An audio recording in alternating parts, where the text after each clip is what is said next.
किसानों की सुनेंगे, किसानों को सुनते तो सारा देश सुन रहा है, सुनेंगे सारे लोग। बिल्कुल आय दुगनी हो गई आपकी। आया पहले ये इनसे सुनूंगा, पहले इनसे सुनूंगा। जी आपके 40 सेकंड, आप बोलिए। प्रतीक जी, आप कवरेज करने आते हैं न्यूज 18 को, मेरा धन्यवाद है। बहुत बहुत शुक्रिया, आपको बहुत लाइक करता हूं। Thank you so much. मैं भाई देखिए, अगर आप नहीं सुनना चाहते, जो नहीं सुनना चाहते शो से चले जाएं, मैं उनका बहुत बहुत शुक्रिया कहता हूं। मैं कोई फरमाइशी प्रोग्राम नहीं करता, आम आदमी को बोलने का हक है। अगर आपको आपके नेता की बात अच्छी नहीं लगती या दूसरे की नहीं अच्छी, अगर आपको अपने नेता की अच्छी लगती है, दूसरे की सुननी चाहिए। सुनिए जरूर, सुनिए जरूर, क्या कहता है, क्या सोच रहा है वो आदमी। वो आया है बोलने के लिए आया है, तो सोचिए। मैं आता हूं आपके पास। जी जनाब, स्वागत है आपका। प्रदीप जी, लोकतांत्रिक देश में एक व्यवस्था है, संवैधानिक व्यवस्था है कि पक्ष विपक्ष है। बिल्कुल है, और होना चाहिए। क्योंकि मैं ये एडवोकेट हूं जी, मैं ये सरकार से, वर्तमान सरकार से, मेरे वजीर आला से ये कहना चाहता हूं कि इन्होंने जो अपने एमपी एमएलएज जो इतने कटाक्ष करते हैं, ये कहते हैं कि अब की बार 400 पार करा दीजिए और हम संविधान को खत्म कर देंगे। तो मैं इनसे ये, मेरा सवाल ये है कि पहले देश की सरकार के जो नुमाइंदे हैं, जो मेंबर ऑफ पार्लियामेंट है, जो कैबिनेट मंत्री हैं, ये अपनी मंशा साफ करें, देश के तंत्र को बताएं, लोकतंत्र को बताएं कि संविधान से चलेगा देश, क्या देश के संविधान को खत्म करना चाहते हैं। मेरा पहला सवाल ये है। मैं एक चीज कह देना चाहता हूं, मुझे भी अपनी बात कहने का पूरा हक है, और मैं इस प्रोग्राम की कहना चाहिए वलगाएं। वलगाएं वो होती जो हाथ, जो उसकी घोड़े की जिसके पास लगाम होती है, तो इस घोड़े की, इस प्रोग्राम की तो लगाम मेरे पास है ही है। और आप लोगों के पास आता हूं तो बेहिचक कह सकता हूं, बेलौस कह सकता हूं, ये देश सिर्फ और सिर्फ संविधान से चलेगा। इस मुल्क का जो आईन है, इस मुल्क का जो आईन है, जो संविधान है, उसी से चलेगा। वकील खड़े, बड़े बड़े वकील खड़े हैं यहां पे, उसी से चलेगा, उसी से चलेगा और उसी से चलेगा। दूसरी बात आपकी, दूसरी बात सर ये है कि अगर इतना कॉन्फिडेंस बीजेपी के लोगों को है, तो क्या लोकतंत्र में व्यवस्था है? वजीर आजम एक बार देख लें ट्राई करके, बैलेट से चुनाव करवा के। अभी इलेक्ट्रॉन बॉन्ड पे आई है, आप पत्रकार हैं, आप देश में घूमते हैं, और अभी आया है, अपोजिशन ने कहा है कि भाई हम चुनाव आयोग से गुजारिश करते हैं कि जो वीवीपैट में जो मशीन से जो पर्ची निकलती है उसको मान लिया जाए। उस पे विपक्ष को भी कोई जवाब नहीं मिला, चुनाव आयोग ने कोई सेटिस्फैक्शन नहीं दिया। ये ऐसी व्यवस्था देश में उत्पन्न क्यों हो रही है? मैं अपने पत्रकार, आपका न्यूज 18 मैं आपके सवाल को बहुत सिर माथे पे रखता हूं, दोनों सवालों के। जो आपने कहा, आपको मालूम है कि आप खुद वकील हैं, इस देश में संविधान ही है, और उसके आगे सब लोग, सारे लोग, जिस दूसरे सवाल का उल्लेख कर रहे हैं आप, वो सिर्फ संविधान की वजह से ही, उस सुप्रीम कोर्ट की वजह से ही दूसरा सवाल आपका बना। इसीलिए बना क्योंकि उस सुप्रीम कोर्ट में आप वो गए और उन्होंने कहा नहीं, वो ट्रांसपेरेंसी के लिए जरूर लाए थे, लेकिन उसमें कुछ खतरे हैं या उसमें कुछ सवाल बनते हैं, इसीलिए वो सवाल आप आज पूछ पा रहे हैं।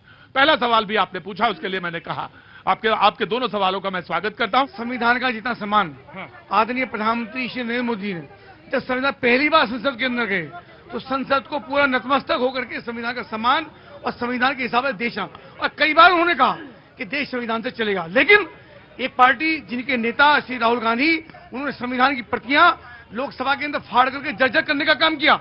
ये लोग तब नहीं बोले कि संविधान की प्रतियां लोकसभा के अंदर फाड़ी जा रही थी। और दूसरा विषय जो लगातार इन्होंने पूछा है, इसका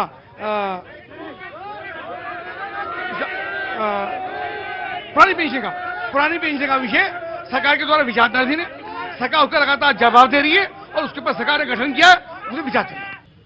भाई पहला तो हमें लग रहा है सपा की सरकार हो, बसपा की, कांग्रेस की, भाजपा की, कुछ कुर्सियों में तमीज बांध रखे, जो भी सत्ता में होगा उसी का पर लग जा।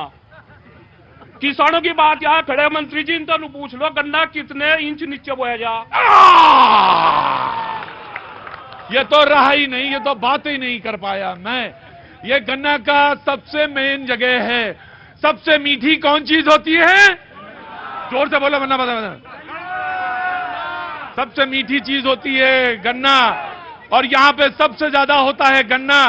गन्ने से राजनीति होती है यहाँ पे, और गन्ना ही यहाँ पे राड़ है। मुजफ्फरनगर में डाटा काट दो, 27%, 30% भाजपा को वोट दे रखी है, गाँव दे रखी है 80%, और भाजपा इनके बाप की होगी, भाजपा इनकी होगी। और सुनो, मैं बता रहा खुला मन से, भाजपा को वोट दे रखी है, दम मंदिर में वहां भी गए थे, सिर बुड़वाया गए थे। हमने बीजेपी और ये समाजवादी थी, अब ये तो राम मंदिर ठाक दो राम है। सुन लो भाई, राम मंदिर आस्था की बात है, बार बार राम मंदिर नहीं, राम मंदिर आस्था की बात है। नहीं और तो राम मंदिर पे नहीं, राम मंदिर नहीं, आस्था की बात है। राम मंदिर गलत बिल्कुल, राम मंदिर हमारे बस में है। नहीं राम मंदिर आस्था का, चाहे कुछ भी करो, राम मंदिर पे नहीं। बाजी ये भी खेल बड़ा गजब का है। बीजेपी के नेता मुस्कुरा रहे हैं, शिवसेना जवाब दे रही है। क्या बात? राम सबका राम है, एक किशोरों का राम है। जब हल चलाता है ले राम का नाम, जब पानी का फाड़ा मारता है ले राम का नाम। लेकिन इन्होंने राम का ऐसा ढिंडोरा पीट दिया, हमें नहीं पता। इनसे नु पूछ लो जितने रुक के तैयार है कितनी, इनसे नु पूछ लो और कि ये इनके सर में टाटा कटवाओ।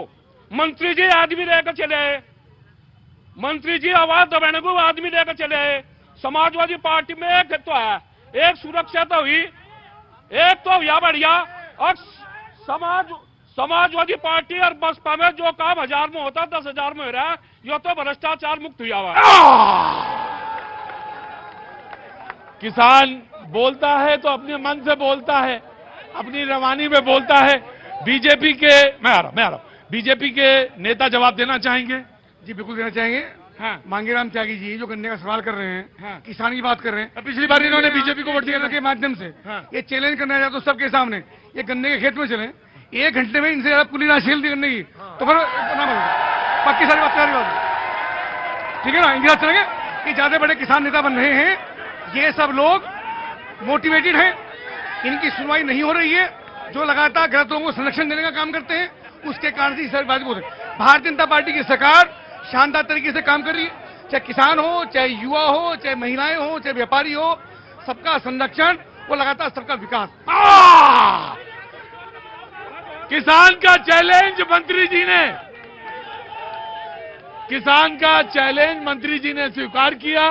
बोला जितनी देर में 1 घंटे में आप छीलेंगे गन्ना, उससे ज्यादा गन्ना मैं छील दूंगा।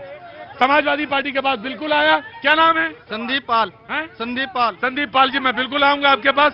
वक्त थोड़े से ब्रेक का, ब्रेक के बाद फिर हाजिर होता हूं।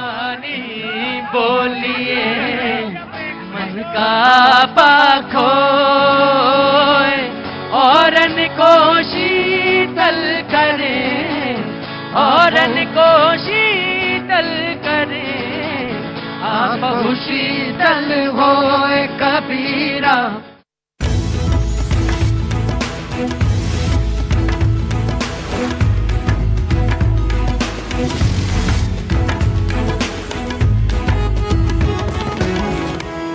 साइकिल वाले कंफ्यूजन में माथा रहे खुजाए, आए हाय एक सीट पे 2 प्रत्याशी नामांकन कर आए, आए हाय अरे यूपी में बाबा बुलडोजर आगे बढ़ता जाए, मोदी की सूरत मोदी की अस्थि भारत को है भाई, आए हाय। जैसे ही केजरीवाल ने पैर रखा जेल में तो हंगामा हो गया पूरी जेल में, सारे कैदी सदमा खा गए। जो पीएम बनने की जुगाड़ में थे वो 8 PM में अंदर आ गए। गजब।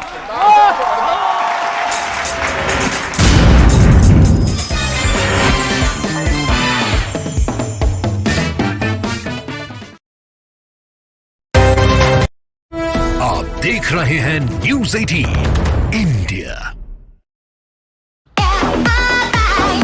यार जोई फिर में शॉर्ट सर्किट हो गया। शांता शांता शांता, नो चांस। घर में फिनोलेक्स के वायर्स ही नहीं MCBs भी लगे हुए हैं, तो ये एंट्री स्मोकिंगली हॉट होगी, तभी तो रील वायरल बनेगी। No stress, Finolex. मुख्तार अंसारी का शव गाजीपुर के मोहम्मदाबाद में उनके पैतृक निवास पर पहुंच चुका है। कल शाम करीब 5 बजे बांदा से शव लेकर निकला काफिला देर रात करीब 1:15 पर गाजीपुर के मोहम्मदाबाद पहुंचा।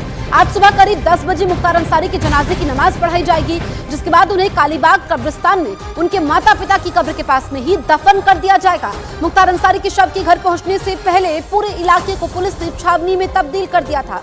पैतृक गाँव देर रात मुख्तार अंसारी का शव पहुंचा। आज सुबह जनाजे की नमाज पहले होगी 10 बजे के करीब। उसके बाद मुख्तार अंसारी को सुपुर्दे खाक किया जाएगा और उसके माता पिता की बगल वाली कब्र में ही उसको दफन किया जाएगा।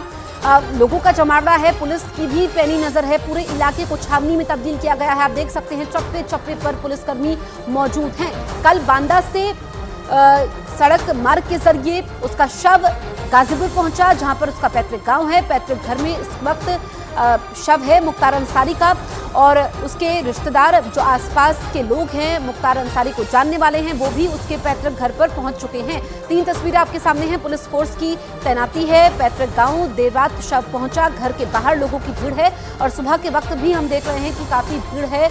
जो लोग मुख्तार अंसारी को करीब से जानते हैं, बांदा जेल में वो बंद था और जो पोस्टमार्टम हुआ कल, उसके बाद रिपोर्ट सामने आई है, उसमें बताया गया है कि हृदय गति रुकी जिस वजह से उसकी मौत हुई है। उसके बिस्तरा को सुरक्षित रखा गया है और आगे की जांच इसमें होगी। आनंद तिवारी ग्राउंड जीरो से हमारे साथ मौजूद है, जो पैतृक घर है उसके बाहर मौजूद है आनंद तिवारी। आनंद, आप सुबह से मौजूद है, कल भी आपने दिन भर रिपोर्टिंग की, आप ये बताइए कि अपडेट क्या है। सबसे पहले ये बताइए कि जो मुख्तार के दोनों बेटे हैं, क्या उनको इजाजत मिली है, वो आखिरी वक्त में शामिल होंगे, इसको लेकर के क्या अपडेट है?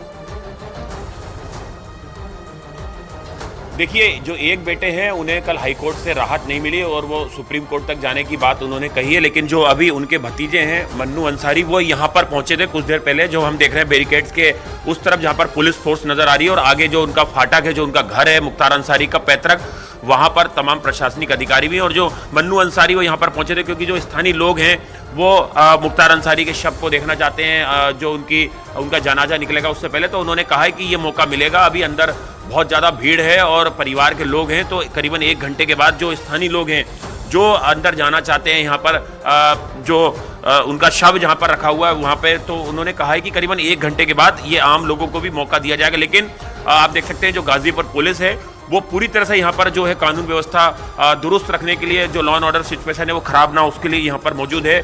स्थानीय लोग भी जो है वो यहाँ पर मौजूद है और जसप्रीत, जैसा कि मैंने आपको बताया कि जो दुकानें हैं वो भी लोगों ने बंद कर रखी हैं। आज भी यहाँ पर सब्जी मंडी है वो पूरी